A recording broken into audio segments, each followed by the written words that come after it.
Good morning, ka-MLA. Today is Friday, around 5:30 in the morning. Biyernes ngayon, ikalima at kalahati ng umaga.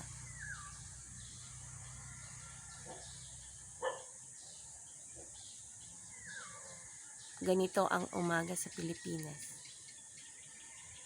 Tahimik. Maingay lang ang aso.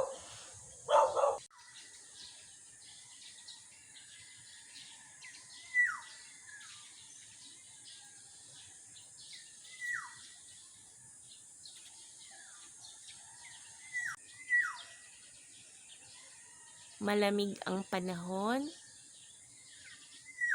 It's around 23 degrees Celsius. So, malapit nang sumikat ang araw. Ngayon ay mag-uumaga. Mag-uumaga. Mag-uumaga.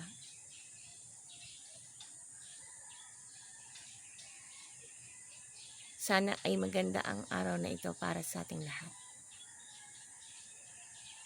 Stay safe. Ingat po kayo. Hanggang sa muli.